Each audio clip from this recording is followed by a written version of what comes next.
नमस्कार दोस्तों, आज हम इस वीडियो में आपके साथ डिस्कस करेंगे करंट ट्रांसफार्मर और पोटेंशियल ट्रांसफार्मर के बीच में क्या डिफरेंस होता है। करंट ट्रांसफार्मर को सीटी के नाम से भी जाना जाता है और पोटेंशियल ट्रांसफार्मर को पीटी के नाम से भी जाना जाता है। पोटेंशियल ट्रांसफार्मर का दूसरा नाम वोल्टेज ट्रांसफार्मर होता है। तो इस वीडियो में हम जानेंगे कि ये दोनों ट्रांसफार्मर किस पर्पज के लिए इस्तेमाल होते हैं और इन दोनों के बीच में क्या क्या मेन डिफरेंसेस हैं। अगर हम बात करें सेफ्टी को ध्यान में रखते हुए, जो इलेक्ट्रिकल इंस्ट्रूमेंट्स को हाई वोल्टेज के जो मीटर या फिर जो कंट्रोल एपरेटस होते हैं उसके साथ हम डायरेक्टली कांटेक्ट नहीं करते और इंस्ट्रूमेंट ट्रांसफार्मर जैसे पोटेंशियल ट्रांसफार्मर या फिर करंट ट्रांसफार्मर का प्रयोग करते हैं इलेक्ट्रिकल इंस्ट्रूमेंट को मेजरिंग इंस्ट्रूमेंट से कनेक्ट करने के लिए, क्योंकि ये जो ट्रांसफार्मर होते हैं ये करंट व वोल्टेज की हाई वैल्यू को लो वैल्यू में कन्वर्ट कर देते हैं और जिसे हम बाद में कन्वेंशनल इंस्ट्रूमेंट के द्वारा मेज़र कर सकते हैं। दूसरी बात, जो सीटी और पीटी की जो कंस्ट्रक्शन है वो सिमिलर ही होती है। दोनों में प्राइमरी और सेकेंडरी वाइंडिंग में मैग्नेटिक सर्किट होता है, लेकिन दोनों की वर्किंग अलग अलग तरीके से होती है। तो हमने कुछ फैक्टर को ध्यान में रखा है जिसके आधार पर देखेंगे कि कैसे सीटी और पीटी एक दूसरे से अलग हैं। सबसे पहले फंक्शन की बात करें, जैसा हमने डिस्कस किया कि करंट ट्रांसफार्मर का काम होता है हाई वैल्यू ऑफ करंट को लो वैल्यू में कन्वर्ट करना, जबकि पोटेंशियल ट्रांसफार्मर का काम होता है वोल्टेज की हाई वैल्यू को लो वोल्टेज वैल्यू में कन्वर्ट करना। उसके बाद अगर हम कोर की बात करते हैं, जो करंट ट्रांसफार्मर होता है इसमें जो कोर है वो सिलिकॉन स्टील की लेमिनेशन के साथ वो बनी होती है और जो पोटेंशियल ट्रांसफार्मर है इस केस में हाई क्वालिटी स्टील का हम यूज़ करते हैं जो लो फ्लक्स डेंसिटी पर ऑपरेट कर सके। प्राइमरी वाइंडिंग की अगर बात करें, करंट ट्रांसफार्मर के केस में जो प्राइमरी वाइंडिंग होती है उसका काम होता है करंट को कैरी करना, जिसे हम मेज़र कर सकते हैं और बेसिकली ये फुल लाइन करंट से ये कंसिस्ट होती है। और जो पोटेंशियल ट्रांसफार्मर की बात करें तो इस केस में जो प्राइमरी वाइंडिंग होती है उसका काम होता है वोल्टेज को कैरी करने का, जिसे हम मेज़र कर सकते हैं। उसके बाद है सेकेंडरी वाइंडिंग। सेकेंडरी वाइंडिंग की अगर हम बात करें, इन केस करंट ट्रांसफार्मर वो करंट वाइंडिंग जो इंस्ट्रूमेंट की होती है उसके साथ वो कनेक्टेड होती है और जो पोटेंशियल ट्रांसफार्मर में सेकेंडरी वाइंडिंग होती है वो इंस्ट्रूमेंट या मीटर के साथ वो कनेक्ट होती है। उसके बाद बात करते हैं कनेक्शन की।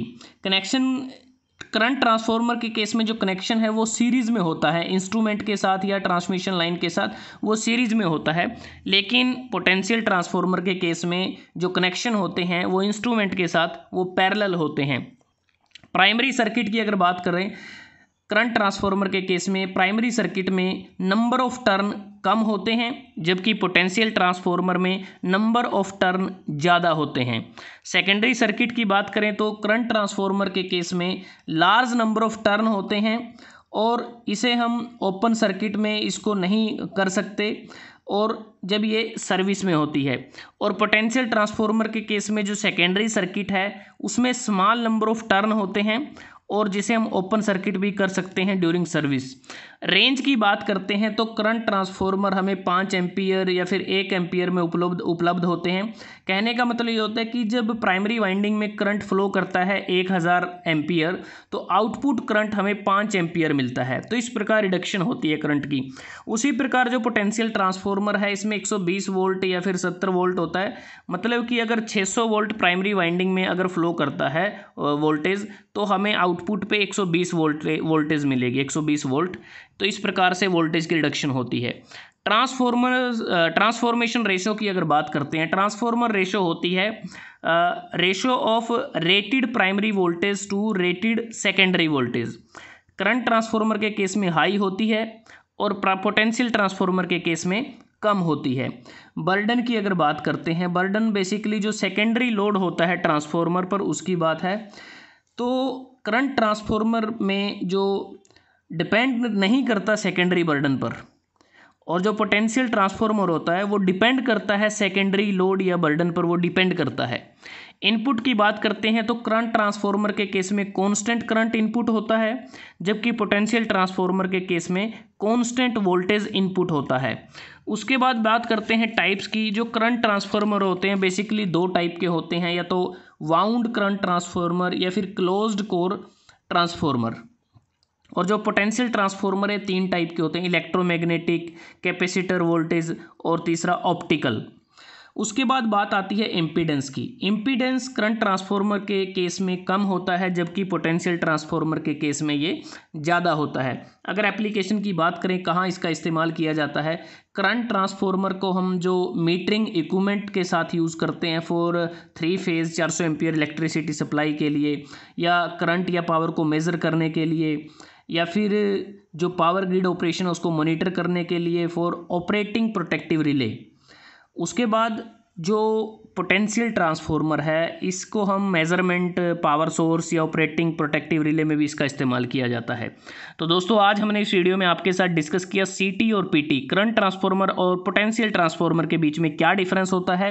क्योंकि हम ये सेफ्टी के मद्देनज़र इसको यूज़ करते हैं, क्योंकि हमें हमारा जो एपरेटस है, इंस्ट्रूमेंट है, उसकी भी सेफ्टी ध्यान में रखनी है और साथ में जो ऑपरेटर होता है उसकी सेफ्टी को भी ध्यान में रखना होता है।